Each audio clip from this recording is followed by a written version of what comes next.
selanjutnya. Itu yang saya alami. Maka yang terpenting bagi saya adalah bagaimana saya menemukan pengalaman saat ini itu adalah berpengaruh ke depan saya, karena saya melihat pengalaman kecil saya, bagaimana Bapak mendidik saya soal tanggung jawab, soal kerjasama, soal kedisiplinan. Ternyata ada manfaatnya. Lah sekarang pada waktu saya dicalon pun saya mikirnya seperti itu aja, sederhana. Refleksi saya, segala sesuatu yang aku alami di sini pasti ada manfaatnya ke depan. Yang penting saya jalani saja. Itu pikiran simpel saya kok, Mas, seperti itu. Jadi yang penting saya jalani, semuanya urusan Tuhan. Saya tidak ngerti. Karena pada waktu saya berpikir, kalau ini memang jalan saya akan diberi kekuatan. Kalau ini bukan jalan saya, pasti Tuhan juga tidak akan memilih saya. Itu saja pemikiran saya pada waktu masih di calon. Seperti itu, Mas. Kalau kepemilikan betul kan dulu supervisor ya, mungkin dia manajer, lalu tentunya punya uang, punya jabatan, lalu punya kekasih gitu. Tinggal begitu saja, bagaimana perasaannya? Ya memang awal-awalnya ya merasa eman ya, kadang-kadang kan di saat calon itu kan kadang merasa kesepian juga, Mas. Di saat merasa kesepian karena ya merindukan sesuatu yang pernah dialami. Wah, dulu tuh enak ya, punya duit gini ini, seperti ini, jalan-jalan ke sana. Tapi sekali lagi bahwa hanya disadari saja. Saya mengatakan bahwa ya kuis masa lalu lah, saya katakan. Sekarang ya sekarang. Kalau saya hidup di masa lalu terus, kapan saya akan maju ke depan? Saya mikir sederhana saja. Oke lah, itu masa lalu sebagai pijaan, sebagai pengalaman, bersyukur saya punya pengalaman seperti itu. Tapi sekarang saya di sini. Saya harus menyesuaikan dengan situasi yang ada di sini. Ya namanya kerinduan, kadang-kadang kangen tuh wajar lah, manusiawi. Tapi yang terpenting bagi saya adalah bagaimana supaya rasa itu tidak menjadi warna dalam kehidupan saya pada waktu itu. Sehingga sudah jalan saja. Itu yang terjadi. Diputus mau?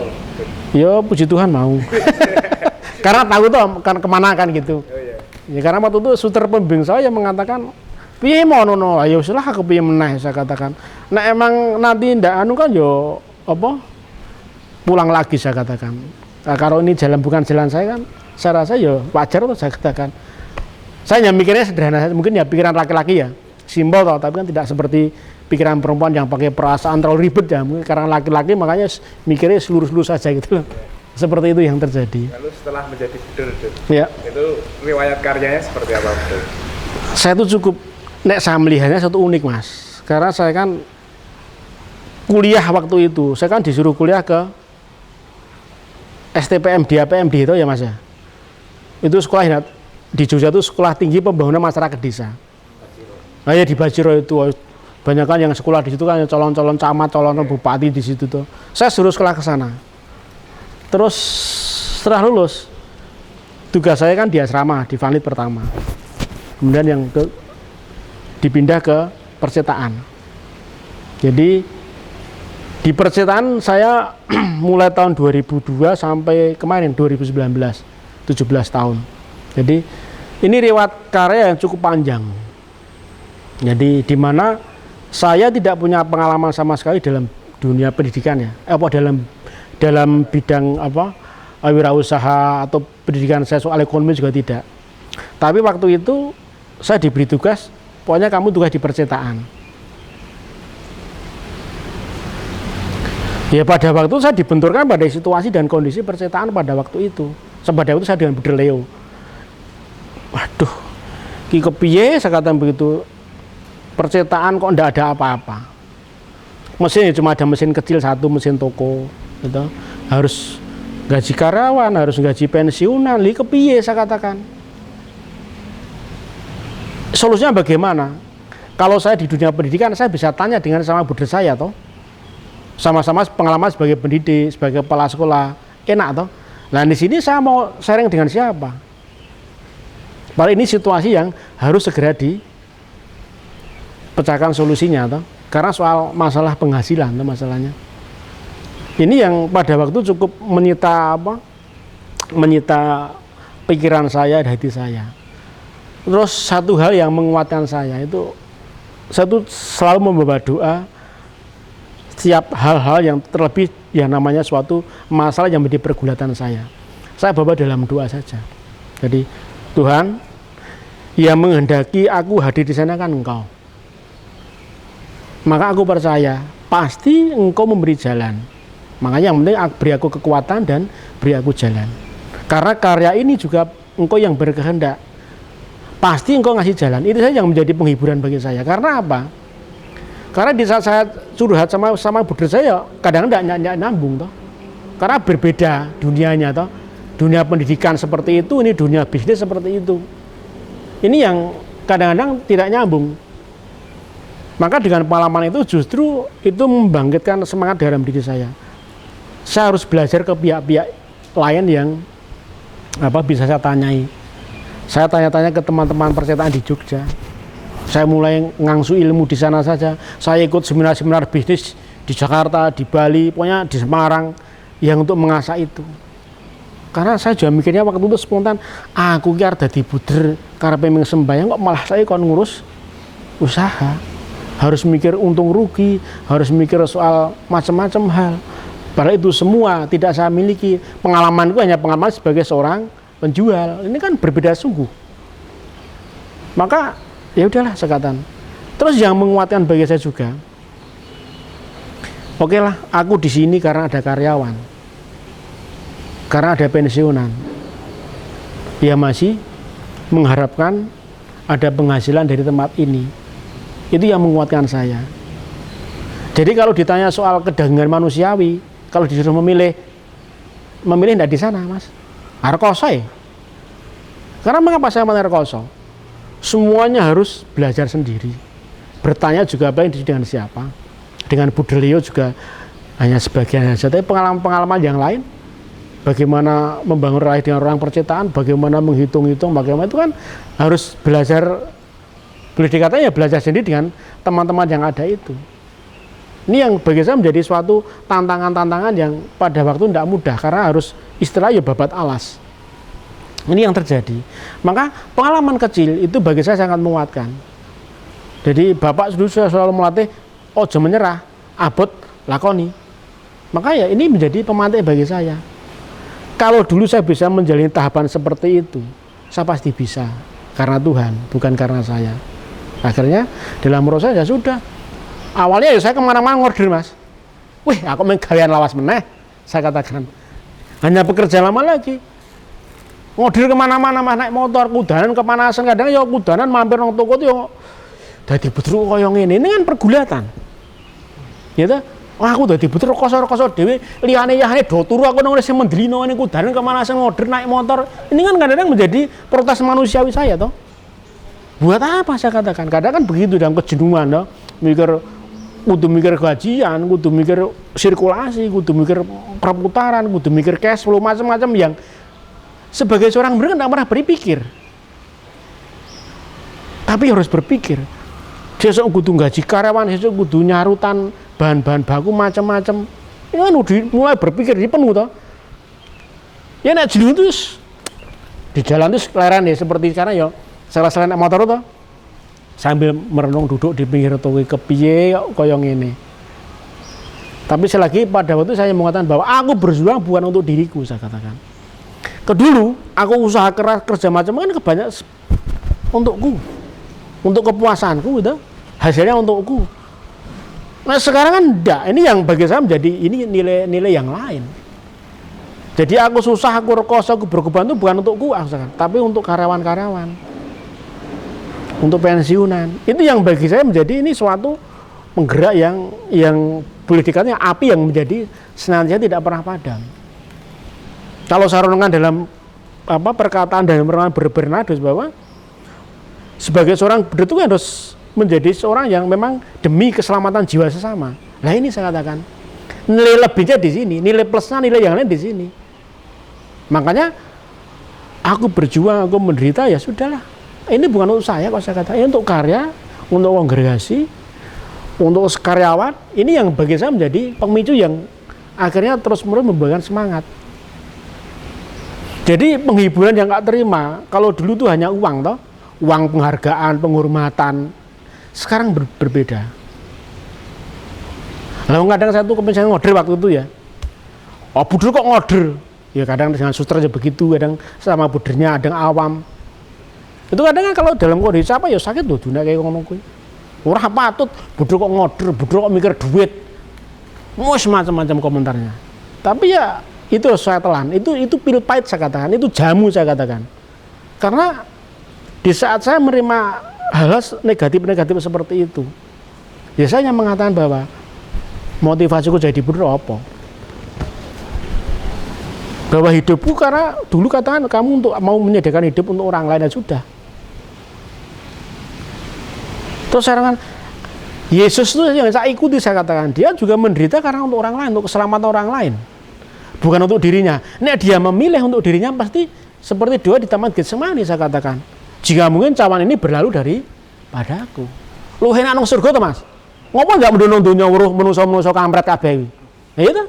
Enak nang swarga, metengkreng to, duduk di sebelah kanan Bapa, ada dilayani para malaikat. Enak begitu, tapi mengapa Yesus mau turun? Karena untuk keselamatan manusia. Makanya aku yang katanya orang Katolik ngomong itu Yesus, malu dong saya katakan. Ya emang abot, berat tuh karena soal kedagingan sakit, Mas. Ini yang pada waktu yang senantiasa menjadi permenungan saya. Pada waktu akhirnya ya berjalan saja. Memang di sini juga ada kadang-kadang ya rasa kecewa, rasa jengkel itu wajar lah, manusiawi, masih punya hati yang lemah toh. Hatinya dari daging, makanya bisa tidak bertulang, makanya lembut toh, makanya namanya lembutnya mudah toh, tertusuk-tusuk gini, ya sudahlah. Seperti itu. Tapi sekali lagi bahwa ini demi keselamatan jiwa. Ini yang bagi saya pribadi menjadi ini motivasi yang senantiasa hidup. Maka di saat ada tantangan, ada badai, aku demi keselamatan jiwa. Nah sudah jalan dengan apa saya tugas di sini, sudah saya kerjakan, saya jalankan saja. Ini yang bagi saya pribadi menjadi suatu tantangan-tantangan yang tidak pernah ada habisnya. Di persen itu tidak ada habisnya, tantangan macam-macam. Belum lagi soal karyawan. Karyawan di percetakan mana yang ada lulusan percetakan, lulusan grafika, tidak ada, Mas. Semuanya SMK, kadang dari mana, tidak paham semua tentang masalah cetak mencetak. Ya mari kita belajar bersama. Kadang ada mesin rusak iki piye, Der? Oh, aja takon aku. Lihat tahun terus apa? Ayo sembayang karo dibongkar aku ngono. Aku ora ngerti teknik saya katakan, tapi kita bisa berpikir. Sekarang mari kita bongkar saya sambil berdoa. Wes dudak utek piye? Aku nek rusak yo dandake nang liya. Tak nek arep gorano teknis iki dandani karo sembayang. Tak ewangi ndonga. Nek rusak ndak apa-apa, Der. Ora apa-apa bongkaren. Akhirnya bisa. Akhirnya karyawan pada bisa. Bahwa rupanya segala sesuatu yang menjadikan terpepet atau terhimpit, di saat orang mau berpikir dari sudut pandang yang lain, itu malah akan mengubah, mempunyai daya dobrak yang lain. Jadi yang namanya suatu tindakan dan iman itu kan harusnya jadi satu. Mari saya katakan keberanian untuk bongkar mesin sama berdoa itu kan jadi satu antara iman dan tindakan. Saya katakan, itu barang ketok, Mas, saya katakan, mesti iso. Ayo sembuh kok piye carane? Ayo karo sembahyang meni Gusti Allah nuntun. Ndak mungkin tidak. Toh selama ini juga Tuhan selalu buat cukup toh di percetakan Anda katakan. Ini yang bagi saya pribadi menjadi suatu pengalaman yang real yang sangat menguatkan. Bahwa Tuhan tidak pernah tinggal diam kok. Asal kita tetap ada di jalannya. Asal kita bertindak itu bukan untuk kepentinganku, tapi untuk kepentingan orang lain. Tuhan pasti bertindak, Tuhan pasti berbuat. Tidak mungkin tidak. Tuhan tidak akan pernah meninggalkan. Yang merasa ditinggalkan diri kita, diri saya. Wah, Tuhan meninggal itu rasamu. Tuhan tidak pernah meninggalkan. Di saat saya merasa bad mood, susah macam-macam, aku merasa wah Tuhan jauh dariku. Ya memang perasaannya wae tak rong-rong itu. Sebenarnya Tuhan itu selalu dekat toh.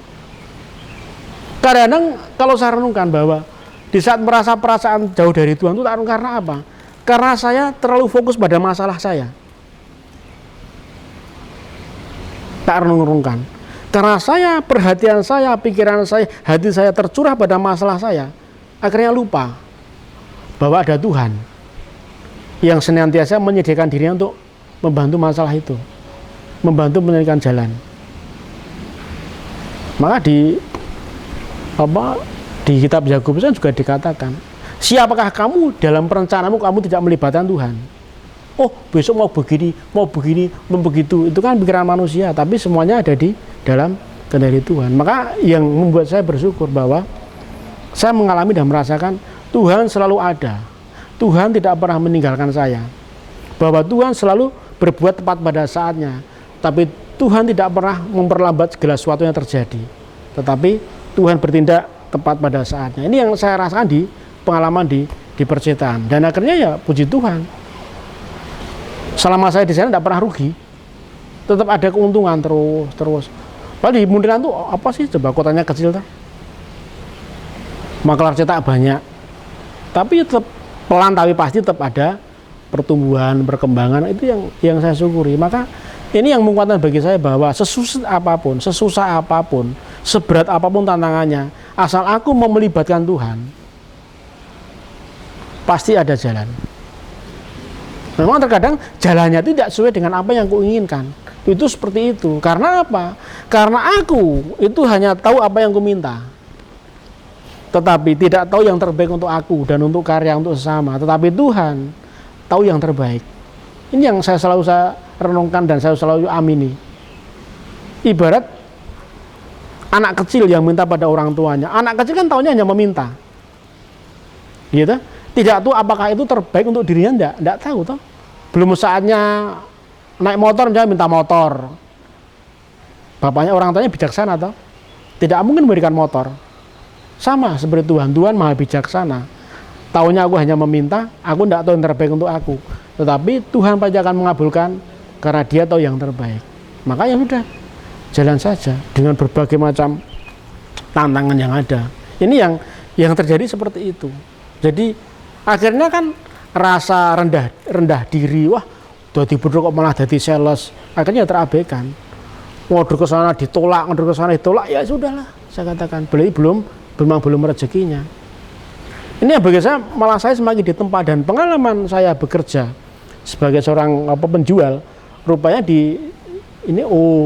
itu maksudnya rencana Tuhan. Saya baru mudeng.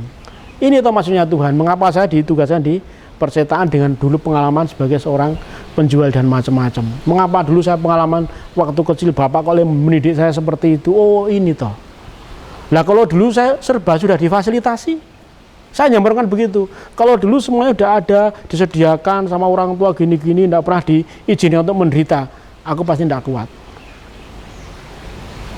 Ini yang bagi saya menjadi bersyukur bahwa rencana Tuhan itu kan, bahkan panggilan Tuhan sejak dari dalam kandungan, atau bahkan sebelum ada dalam kandungan, itu sebenarnya sudah dipanggil.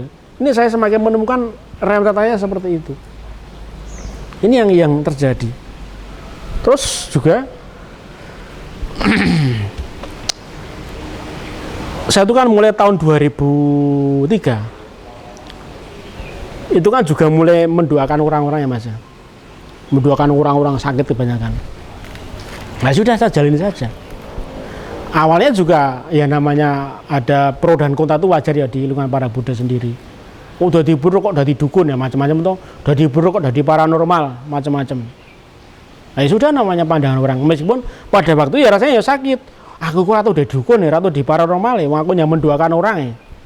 Kok dikatakan sebagai dukun, sebagai paranormal, tidak percaya sama Tuhan, macam-macam. Tapi bagi saya pribadi, yang penting saya bisa mempertanggungjawabkan di hadapan Tuhan apa yang saya lakukan. Nah sekarang kalau ada orang minta tolong, minta didoakan, masih ditolak. Udah saya minta, saya sakit, saya didoakan, ya didoakan toh. Ini yang pengalaman-pengalaman seperti itu. Ya, saya bersyukur juga bahwa dengan pengalaman-pengalaman mendoakan itu, Tuhan juga menunjukkan bahwa kuasanya itu akan selalu hadir bagi orang-orang yang percaya. Saya pernah di Jogja pada waktu itu mendoakan orang sakit. Salah satu contoh aja Mas, ya, banyak ya. Dia udah 1 bulan di rumah sakit. Tidak bisa BAB, tidak bisa kentut, kan menderita toh, makan tapi tidak bisa itu selama 1 bulan di rumah sakit, minta pulang, di rumah juga tidak bisa apa-apa. Ungkapan yang keluar itu kan hanya kepengen meninggal karena menderita toh. Kita tidak bisa BAB 3 hari sudah sakit perutnya, itu 1 bulan lebih. Maka ungkapannya orang itu hanya aku ralek mati, kapan aku meninggal gitu. Maka waktu itu terus saya dibentuk gula darah, saya doakan. Pertama saya katakan, Bu, Ibu jangan percaya sama saya, tapi percaya sama Tuhan Yesus yang sanggup menyembuhkan ibu. Nah, dengan proses sama saya tidak ada gunanya karena saya tidak punya kuasa apa-apa.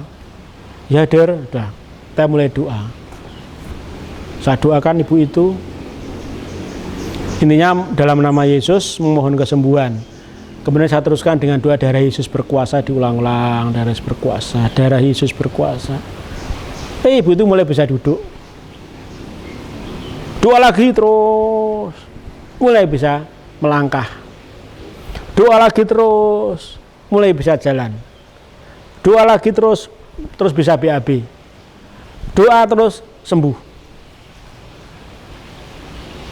Saya mengatakan bahwa dengan pengalaman-pengalaman itu, bahwa di saat orang yang didoakan punya iman, ya Tuhan diberkati ya.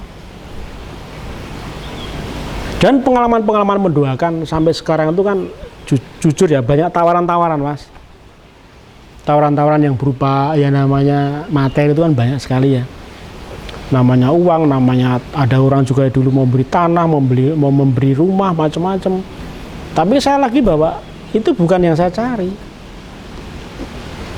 Kan Yesus mengatakan apa yang diberikan cuma-cuma berikanlah dengan cuma-cuma. Ya sudah, aku hanya berdoa, ini yang menyembuhkan Yesus kok. Nah, Mas katakan bahwa keselamatan jiwa itu menjadi sangat penting, saya katakan. Maka menjadi motivasi terus. Lewat dengan cara apapun, kalau saya diberi karunia untuk mendoakan, oh ya sudah, saya jalin saja. Itu sampai sekarang. Ini yang menjadi pengalaman-pengalaman bagi saya yang menjadi hal-hal yang sangat menguatkan. Ternyata pengalaman luka juga ada, Mas. Pengalaman luka-luka itu juga ada. Luka sebagai budak muda ditolak oleh budak senior juga ada. Ini kan juga menjadi terluka sendiri. Sebagai budak muda yang baru masuk komunitas, tiba-tiba ditolak atau digini, itu kan juga mengalami sakit. Tidak kerasan, biasa toh. Bagi budak muda sangat lemah, baru profes sudah ditolak, gini-gini, sakit, pengalaman sakit. Tapi pada waktu saya ingat bahwa dalam kondisi terluka, dalam kondisi tersakiti, pada waktu yang saya lakukan pada puasa. Saya bersyukur Tuhan kok membimbing saya untuk puasa dan untuk doa, itu saja.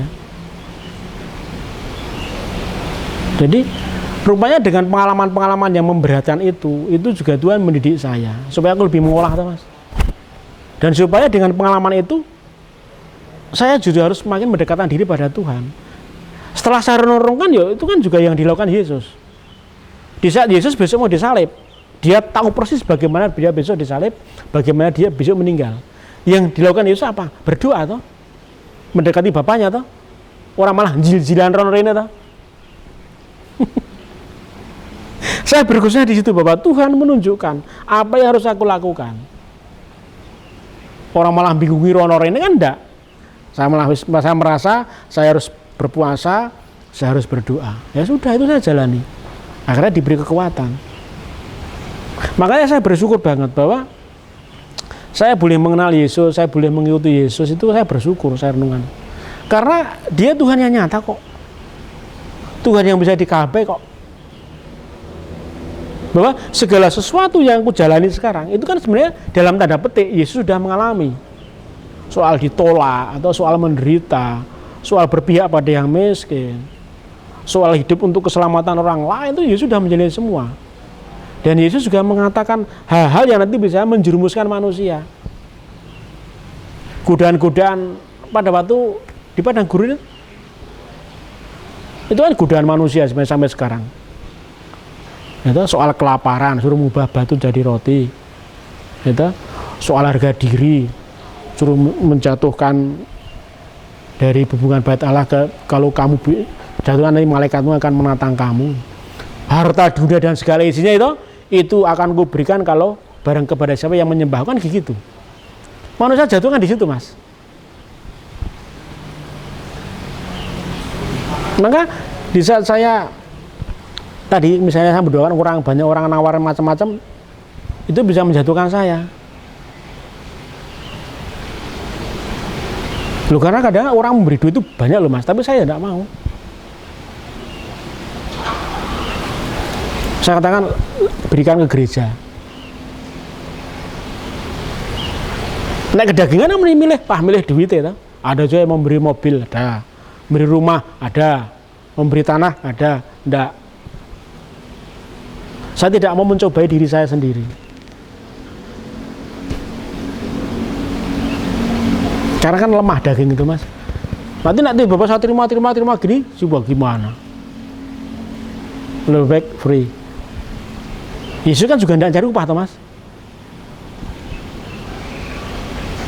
Makanya ya sudah, jalani saja. Yang namanya pengalaman-pengalaman tidak enak itu ya tetap selalu ada. Tapi sekarang kan tergantung bagaimana saya mencikapi itu. Kalau saya hanya berbicara pada hal yang tidak enak saja, hanya fokus pada masalahnya saja, ya saya akan stres. Tapi saya lagi mencoba berpikir hal yang lain. Ini maksudnya apa? Tuhan punya rencana apa dalam masalah ini?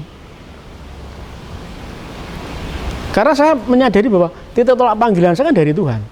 Maka segala sesuatu yang terjadi dalam diri saya pasti ada campur tangan dari sana.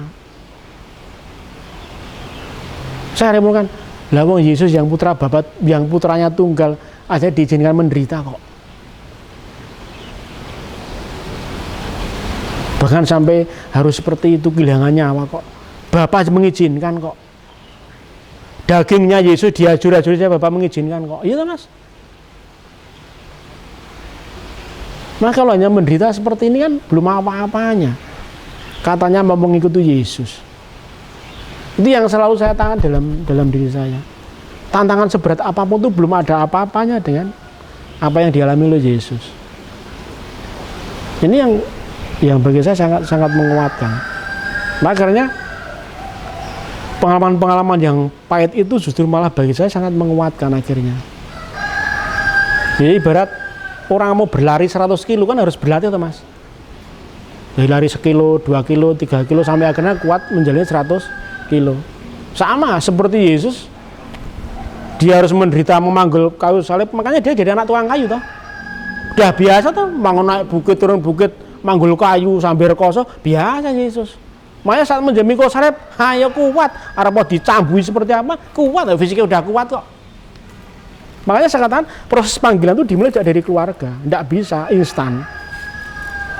Bagaimana kalau Yesus dulu misalnya dilahirkan di keturunan orang raja? Suruh menderita, saya pasti tidak akan sanggup dagingnya.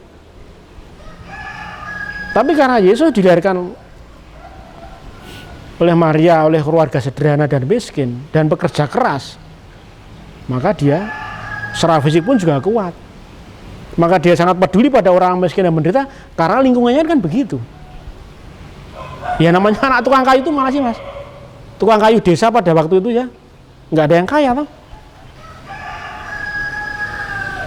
Maka sangat real apa yang dialami Yesus itu. Bagaimana dia akhirnya kuat menjalani yang dinamakan tugas dari Bapa untuk seperti itu ya karena dia udah biasa menderita kok. Dia bisa puasa 40 hari 40 tanpa makan kalau dia biasa berpuasa. Dilatih oleh ibunya Maria itu. Prihatin udah biasa. Nah kalau tidak pernah berpuasa tiba-tiba berpuasa ayo mah. Jadi makanya pola didikan sekarang pertengahan itu semua akan berpengaruh ke depan. Maka saya meyakini bahwa apapun yang kualami dalam kehidupan menjadi budak ini pasti semua ada hikmahnya, tidak mungkin tidak. Tergantung apakah aku di dalam setiap permasalahan itu aku mau melibatkan Tuhan tidak. Nah aku selalu membawa dalam doa Tuhan pasti ngasih jawaban kok. Dan pengalaman saya seperti itu. Selalu saya bawa dalam doa. Tuhan ini masalahnya kayak ini. Kadang kalau buntu Mas ya. Buntu misalnya masalah sekarang ya. Salah yayasan. Masalah corona ini tuh. Ini gimana situasi pemasukan berkurang. Gini, banyak sekali gini. Gaji guru gawe sini banyak sekali harus begini gimana. Mentok-mentok kan hanya bawa dalam doa tuh Mas. Uang semua di luar kendali kok. Sampai saya katakan Tuhan, nek corona itu ketoknya seperti pitik, ketok pitik, orang ketok ya saya katakan. Makanya Tuhan, Yayasan Pangu Dulur itu juga kamu yang mengendaki ada. Gitu? Dari dulu sejak sebelum merdeka karena pendidikan FIF juga engkau yang mengendaki budaya Belanda datang ke sini. Maka aku percaya, mbuh caramu orang ngerti itu urusanmu. Lah jujur saya kok gitu kan urusanmu, kudu urus aku ngono. Aku kan enggak alatmu. Itu, aku hanya alatmu Tuhan. Aku menjalankan apa yang aku bisa. Nah selebihnya kan banyak yang tidak bisa kendalikan, Mas. Di luar tadi banyak yang tidak bisa dikendalikan, yang tidak bisa dihandle. Itu urusanmu, saya katakan. Urusanku saya tak handle. Aku tidak mau berpikir segala sesuatu yang tidak bisa aku handle. Yang di luar kemampuanku, kuwi urusanmu. So tidur, nendang ada so tidur, mikir umat. Amoh saya katakan, aku lagi di bodoh sing karep kowe kok aku ngono. Wis bejo gelem aku gelem Gusti aku ngono. Itu kan kadang-kadang dalam dua itu kan diskusi aneh-aneh toh. Tapi itulah dua yang real saya katakan. Aku piye saiki wong isu aja real kok. Itu yo protes ora tau doa Mas. Yesus protes sama bapaknya. Yesus kamu kan biarlah berlalu cawan ini kan ya protes tak renung kayak wah Yesus protes aku tak protes ya aku ngono. Tapi yang terpenting kan pasrah itu intinya. Itu yang saya tambah. Yang penting pada akhirnya kan pasrah. Makanya ya sudah Tuhan. Iki karya iki engkau yang berkehendak. Maka aku percaya caramu yang ajaib nanti yang akan memberikan jalan. Maka berilah aku kekuatan, berilah aku jalan. Karena aku tidak diberi kekuatan, tidak diberi jalan, tidak mungkin. Makanya aku percaya pengalaman-pengalaman masa lalu kan engkau selalu begitu. Maka pasti bisa. Caranya, ambuh aku ora mau mikir, terserah kowe aku nungi karyamu saya katakan. Ini yang bagi saya menjadi doa yang hidup, tapi sekaligus menguatkan. Karena itu tadi bahwa segala sesuatu itu panggilan karya-karya Tuhan, makanya aku harus senantiasa berani melibatkan Tuhan dalam segenap kehidupanku, terlebih dalam karya-karyaku juga, termasuk mendoakan orang-orang ya sudah pasrah roh Tuhan saja toh. Ini yang terjadi karena dengan semakin pasrah itu menjadi semakin lego, menjadi semakin bebas itu loh. Semuanya dipikir kok seolah aku tuh yang bisa menjadikan segala sesuatu, saya tidak mau. Tak pikir ya sing tak pikir gitu loh. Mikir kok sing ngerasa dipikir dalam tempat kan gila. Pikiranku loh Mas. Mikir kok sesuatu yang tidak bisa dipikir, aneh kuwi. Memikirkan kok sesuatu yang tidak bisa dijangkau, misalnya mikir corona, ngoten kuwi. Wah, corona iki kepiye? Wah, dipikir nanti metu rambutnya ya ora iso ketemu dalane. Wis ana sing ngurusian begitu. Maka bagi saya sudahlah. Tidak bisa melepaskan hidupnya dari Tuhan, tidak bisa. Lalu setelah tahun 2000 tadi kan betul 2019 sampai 2013 sampai 19 di percetakan dari 2003 Mas. 2003 sampai 2019 ya. Iya, dipercetakan terus 17 tahun ya. Nah, lalu dipindah sekarang dipindah di mana? Di yayasan. Dengan bertanggung jawabnya apa aja? Saya dibagi bendara. Jadi ini pun juga awalnya juga bergulat saya Mas. Nah, saya kan enggak pengalaman di dunia pendidikan. Tiba-tiba harus masuk ke pengurus yayasan pusat untuk di dunia pendidikan. Ini kan bagi saya juga awalnya juga nawar. Nek iso ya rasa. Kalau boleh ya enggak usah. Tetapi akhirnya kan terjadi kehendakmu toh Mas. Karena begini. Pikiran saya sederhana kok Mas. Saya jadi budir itu kan oleh janji kan sama pemimpin saya, provinsial saya. Dan provinsial itu kan ya wakilnya Tuhan toh. Makanya nek aku tuh menjawab iya, berarti saya kan taat sama Tuhan. Karena saya pernah ngomong, yang saya takutkan itu kalau saya melawan kehendaknya Dia. Maka wes Tuhan, aku ndak ngerti maksudmu saya disuruh tugas ke yayasan pusat sebagai pengurus, saya ndak ngerti. Pengalaman jadi guru yang dulu waktu calon sama budir muda 3 tahun jadi guru tok. Pengalaman di sebagai kepala sekolah ya belum pernah. Kok tiba-tiba langsung jadi pengurus. Itu ya suara-suara dari sama budir ya sama. Simon ada pengalaman mau sekolah jadi pengurus. Abu urusannya Gusti Allah aku. Ya berat kadang ya berat loh saya katakan. Sama budir saya toh. Makanya saya ngatakan Pak Buder, aku nanti pengalaman bab sekolah. Buder-buder lebih berpengalaman, kadang sakit juga loh. Gitu. Sebagai pengurus kok pemahaman sekolah wera mudeng. Itu kan kondisi nyata real yang saya alami. Tapi di lain pihak pemimpin mengatakan di yayasan pusat. Akhirnya kan ya ngono itu Mas. Karo nglus dodo ya karo rada abu ning ya aduh Gusti piye iki sembuh ora ngerti. Yang penting diterima. Ya meskipun banyak tapi berat ya mesti to Mas. Wis umur semene kok sik komisian meneh. Kalau ya di sekolah enak to, kepala sekolah terus to. Jadi guru terus. Lah enak banget pengalaman. Ibadah di pilotnya jam terbangnya semakin tinggi to. Anek saya enggak. Umur udah hampir 50 tiba-tiba langsung ke yayasan pusat gitu kan, jeglungan beda sekali toh. Atmosfernya kan sangat berbeda. Ini kan juga butuh perjuangan tersendiri toh. Butuh pergulatan, butuh tantangan tersendiri, makanya ya berat awal-awalnya toh. Kepiye harus bagaimana atau harus memberi pembekalan ini, waduh ora ngerti. Harus masih ini guru-guru kalian baru, ada konsolidasi. Besok ngene beberapa to. Mon ki sesuk kowe ngei materi iki. Waduh aku urung tau aku golek dhewe. Akhirnya piye? Ya mung sembayang to Gusti aku ora ngerti kepiye. Ya akhirnya kan dengan doa kan muncul to. Nyari sumber kemana-mana ya akhirnya kan begitu. Mau ngomong ya saya hanya berdoa Mas. Tuhan aku mohon aku keratu ngomong di depan publik aku. Ngomong bakul, cakam bakul saya katakan. Aku harus ngomong di depan para pendidik, beda toh Mas, beda toh, ngadepi orang pabrik sama guru beda loh, iya enggak?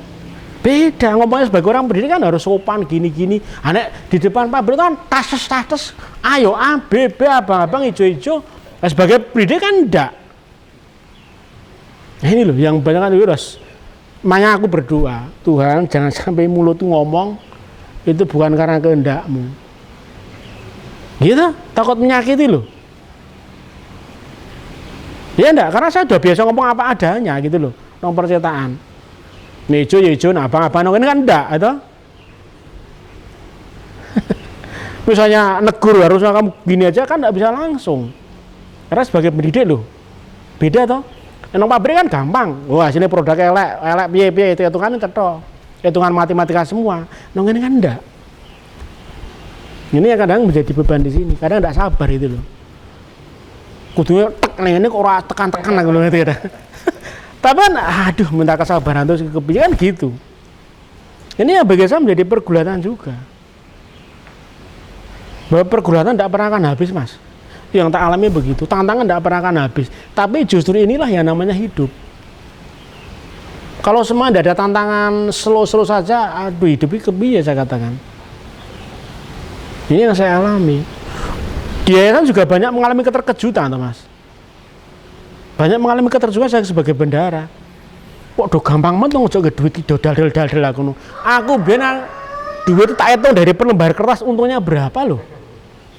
Dari 10 rupiah, 25 rupiah tak kumpul ke loh. Nongen kok ngajok ke beng. Itu orang ngitung buka pita aku. Itu kan suatu keterkejutan. Dan itu juga butuh penyesuaian toh. Dan tentunya juga makan juga di sini dia, yo kemakan juga gitu loh. Ini yang terjadi baru setelah kunjungan ke sekolah-sekolah misi. Itu kan lebih-lebih lagi toh. Ini yang bagi saya menjadi penghiburan. Bahwa apa? Bahwa Budi Revice tidak pernah meninggalkan orang miskin. Karena dulu waktu saya belum masuk langsung kan kadang kan dapat suara, wah sekolah pengedungan, sekolah mahal, sekolah tidak pernah berpihak pada orang miskin. Setelah saya tuh persis masuk, enggak. Nah sebagian besar sekolah misi ya Mas. Orang kan yang dilihat kan Dominikus Savio-nya, Bernardusnya, itu. Tapi yang lain tidak pernah dilihat. Maka saya katakan saya bersyukur bahwa FIC itu masih memegang semangat mendiri. Bernardus mengatakan jangan sekali-kali meninggalkan orang miskin. Orang miskin adalah guru kita. Kita masih concern di situ. Kalau kita hanya mikir untung rugi, ngapain ngurusi sekolah misi? Dan ini misi gereja dari awal seperti itu. Misi dulu pertama kali yang datang ke Jogja karena juga ingin membantu orang-orang miskin, orang Jawa yang tersingkirkan.